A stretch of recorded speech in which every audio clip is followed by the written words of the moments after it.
Eh bien, il est maintenant temps de conclure ce panorama de la cybercriminalité et j'ai l'honneur de pouvoir le faire aujourd'hui. Je vais conclure avec eh bien, une projection sur ce qu'on va vivre dans cette année 2021. Pour nous, pour l'ensemble des membres du groupe de travail qui ont réfléchi à cette conclusion, eh bien, c'est évident que les rançongiciels resteront la menace numéro un.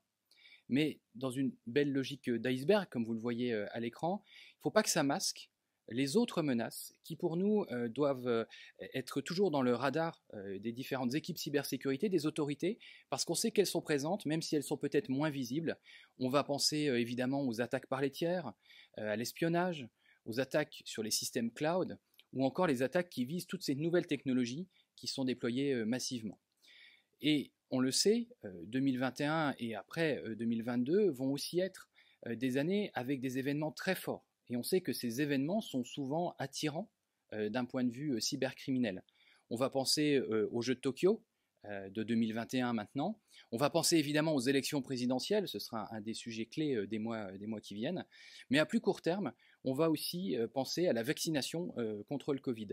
C'est justement un dernier message d'alerte qu'on voulait avoir aujourd'hui, peut-être plus à destination du grand public, c'est de dire attention, on l'a vu dans d'autres pays européens, il y a aujourd'hui des campagnes de fraude aux faux rendez-vous, aux faux vaccins, qui visent à voler les données personnelles, qui visent à voler des données bancaires.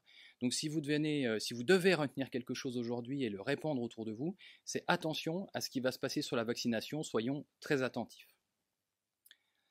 Voilà, la conclusion est là. Merci à tous pour votre attention. Merci évidemment à l'ensemble des conférenciers d'aujourd'hui. Merci également à tous les intervenants au sein du groupe de travail. Là, vous en avez vu quelques-uns, mais il y en a beaucoup d'autres derrière qui ont traité toute cette information au fil de l'année, qui l'ont synthétisée pour qu'on puisse aujourd'hui, dans un temps très contraint, finalement être capable de vous en révéler les grands messages. Merci aussi aux autorités qui nous suivent, et en particulier à l'ANSSI qui est intervenu aujourd'hui. Et puis merci à nos sponsors, sans qui cette conférence ne serait pas possible. Voilà, eh bien je vous dis à tous une bonne année 2021, et puis rendez-vous l'année prochaine pour le prochain Panocrime.